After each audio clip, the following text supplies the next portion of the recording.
বিশা যন্ত্র। এই যন্ত্র স্বয়ং শিব রচিত যন্ত্র। নমস্কার বন্ধুরা, এই যন্ত্র রচনার নিয়মও পৃথক পৃথক এবং বহু প্রকার।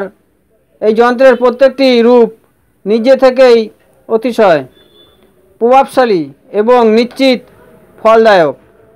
শুদ্ধভাবে এই যন্ত্রের লিখন এবং সাধনা করলে বিভিন্ন সমস্যার সমাধান হয়। শুধু তাই নয়, সফলতা লাভ হয়।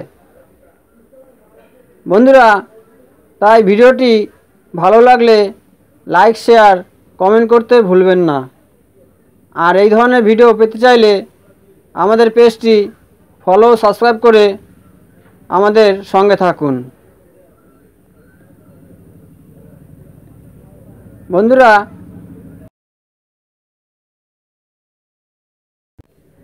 যন্ত্র কোনো না কোনো দেবদেবতার সূক্ষ্ম স্বরূপ থাকে। বিশা যন্ত্র অনেক দেবদেবীর সামগ্রিক রূপ। এই যন্ত্রের নির্মাণ অংশ সংখ্যায় হয়ে থাকে এবং বিশা যন্ত্রে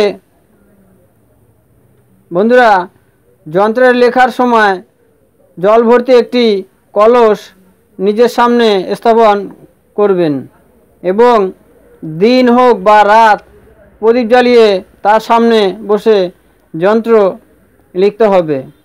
এই যন্ত্র এই প্রকার।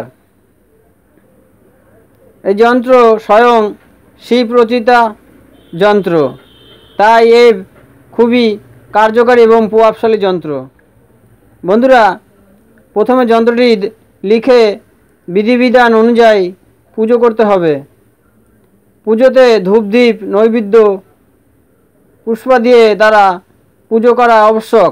যে প্রকার কার্যসিদ্ধি করতে হবে সেই প্রকার প্রার্থনা অবশ্যই করতে হবে। এভাবে যন্ত্র অঙ্কন করে সেই যন্ত্র প্রাণ প্রতিষ্ঠা করে যদি ধারণ করা যায় তাহলে সব বাধা বিঘ্ন দূর হবে এবং আপনার উপর ভোলেনাথের কৃপা সর্বদা থাকবে। তাই এই যন্ত্রটি ধারণ করে অবশ্যই যন্ত্রের লাভ নিতে পারেন। বন্ধুরা, ভিডিওটি ভালো লাগলে অবশ্যই কমেন্ট বক্সে হর হর মহাদেব লিখতে ভুলবেন না। সকলে ভালো থাকবেন, সুস্থ থাকবেন। সকলের জন্য ভালোবাসা রইল। ধন্যবাদ।